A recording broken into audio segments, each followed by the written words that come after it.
Hello everyone, most welcome in dream flower coaching classes. आज के video में मैं बात करने वाला हूं आर्टिकल्स पार्ट 2। आर्टिकल्स का हिंदी अर्थ होता है अग्र शब्द। आर्टिकल दो प्रकार के होते हैं, एक होता है डेफिनेट आर्टिकल और एक होता है इनडेफिनेट आर्टिकल। डेफिनेट आर्टिकल होता है द और इनडेफिनेट आर्टिकल होते हैं ए और एन। डेफिनेट आर्टिकल द का प्रयोग हम लास्ट वीडियो में पढ़ चुके हैं। यदि अभी तक आपने उस वीडियो को नहीं देखा है तो डिस्क्रिप्शन बॉक्स में उसकी लिंक दी गई है, जहां से आप उस वीडियो को देख सकते हो। आज हम पढ़ने वाले हैं इंडेफिनिट आर्टिकल ए और एन का प्रयोग। इंडेफिनिट आर्टिकल की संख्या है दो, एक ए और दूसरा होता है एन। सबसे पहले हम ए का प्रयोग पढ़ते हैं। ए का प्रयोग उन शब्दों के पूर्व जिनका उच्चारण हिंदी वर्णमाला के व्यंजन से प्रारंभ होता है। ध्यान रखना, हम यहाँ पर हिंदी वर्णमाला की बात कर रहे हैं, मतलब ऐसे शब्दों के आगे हमें ए का प्रयोग करना है जिनका उच्चारण हिंदी वर्णमाला के व्यंजन से प्रारंभ होता है, मतलब जिनका साउंड हिंदी वर्णमाला के व्यंजन मतलब कॉन्सोनेंट से शुरू होती है। जैसे एग्जांपल के लिए पेन। अब देखिए, पेन का उच्चारण हिंदी वर्णमाला का कौन सा अक्षर आ रहा है? पा।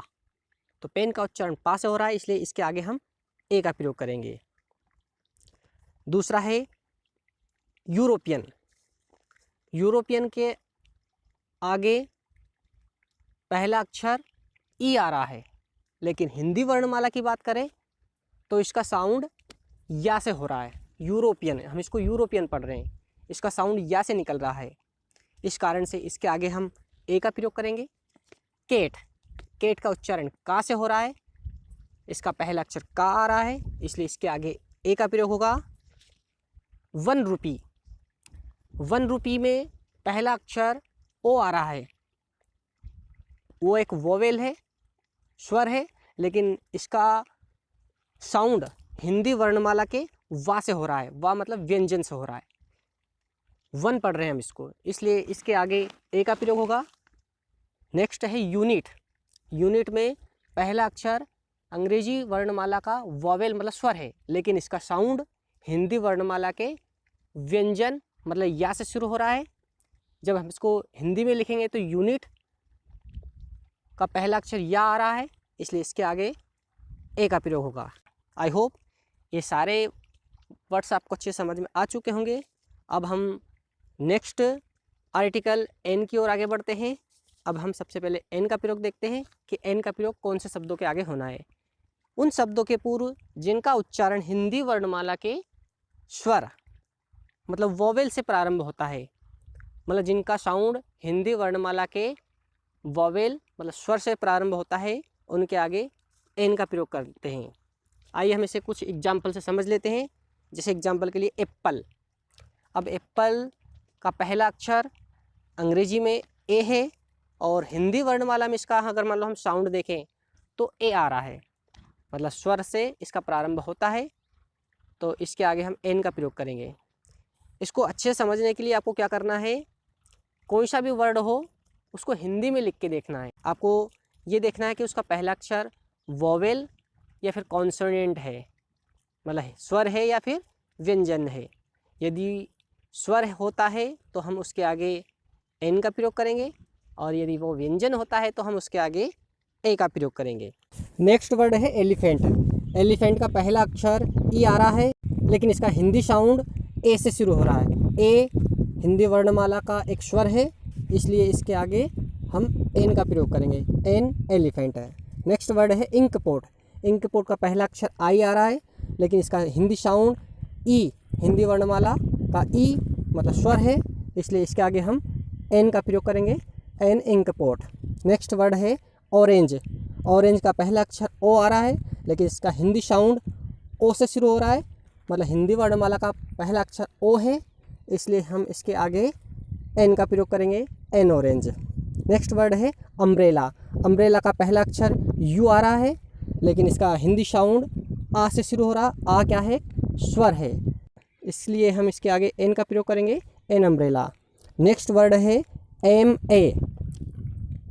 एम ए हिंदी वर्णमाला का पहला अक्षर ए आ रहा है, जबकि अंग्रेजी में इसका पहला अक्षर एम है। तो हिंदी वर्णमाला हमें देखना है, हिंदी वर्णमाला का पहला अक्षर ए मतलब ये एक स्वर है, इसलिए हम इसके आगे एन का प्रयोग करेंगे। नेक्स्ट वर्ड है अवर। अवर का पहला अक्षर एच है, लेकिन इसका हिंदी साउंड मतलब इसका हिंदी वर्णमाला का पहला अक्षर आ रहा है, इसको हम अवर पढ़ रहे हैं, इसलिए इसके आगे हम एन का प्रयोग करेंगे। कुछ स्टूडेंट इसको होवर पढ़ते हैं, जो कि इसका प्रोनाउंसिएशन गलत होता है, इसको हमें अवर पढ़ना है। यदि हम प्रोनाउंसिएशन सही करेंगे तो हम आर्टिकल सही यूज करेंगे, और यदि हम प्रोनाउंसिएशन ही गलत करेंगे तो हमारा आर्टिकल गलत हो जाएगा। नेक्स्ट वर्ड है ऑनेस्ट। ऑनेस्ट का पहला अक्षर एच है, लेकिन आप इसको ऑनेस्ट पढ़ते हैं, और ऑनेस्ट में पहला अक्षर आता है आ। हिंदी वर्णमाला का पहला अक्षर आ, जो कि एक स्वर है, इसलिए हम इसके आगे एन का प्रयोग करेंगे। आई होप आपने ए और एन का प्रयोग अच्छे से समझ लिया होगा। अब देखिए हम ए और एन के बीच में कुछ वर्ड्स के द्वारा कंपैरिजन करते हैं। जैसे एग्जांपल के लिए यूरोपियन और एलिफेंट को देखते हैं। यूरोपियन का पहला अक्षर ई है और एलिफेंट का पहला अक्षर भी ई है, लेकिन यूरोपियन के आगे हमने ए का प्रयोग किया है और एलिफेंट के आगे हमने एन का प्रयोग करा है। रीज़न क्या है? जब हम यूरोपियन को हिंदी में लिखते हैं तो इसका पहला अक्षर यू मतलब या होता है, जो कि एक व्यंजन है, और एलिफेंट का पहला अक्षर ए आता है, जो कि एक स्वर है, इसलिए हमने यूरोपियन के आगे ए लगाया और एलिफेंट के आगे हमने एन लगाया। इसी प्रकार हम नेक्स्ट वर्ड के बीच में कंपैरिजन करते हैं, जैसे 1 रुपी और ऑरेंज। 1 रुपी में भी ओ आ रहा पहला अक्षर, और ऑरेंज में भी पहला अक्षर ओ आ रहा है, लेकिन हम इसको 1 रुपी पढ़ रहे हैं, इसमें पहला हिंदी वा आ रहा है, और ऑरेंज को जब हम पढ़ते हैं तो इसका हिंदी स्वर ओ आ रहा है। तो वा एक व्यंजन है और ओ एक स्वर है, इसलिए 1 के आगे हमने ए यूज करा और ऑरेंज के आगे हमने एन यूज करा। नेक्स्ट वर्ड के बीच में हम कंपैरिजन करते हैं, जैसे यूनिट और अम्ब्रेला। यूनिट और अम्ब्रेला का पहला अक्षर यू है, लेकिन हिंदी वर्णमाला में अगर हम देखें तो यूनिट का पहला अक्षर या आता है और अम्ब्रेला का पहला अक्षर आ आता है। इस कारण से हमने यूनिट के आगे ए का प्रयोग किया है और अम्ब्रेला के आगे हमने एन का प्रयोग किया है। आई होप ये सारे रूल्स आपको अच्छे से समझ में आ चुके होंगे। अब हम कुछ एग्जाम्पल्स के द्वारा इसकी एक्सरसाइज कर लेते हैं।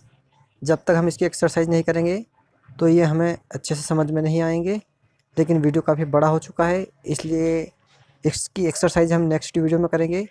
यदि आपको मेरा वीडियो पसंद आया तो कृपया मेरे चैनल को सब्सक्राइब कीजिए, लाइक कीजिए और अपने फ्रेंड्स को शेयर कीजिए। जय हिंद, जय भारत।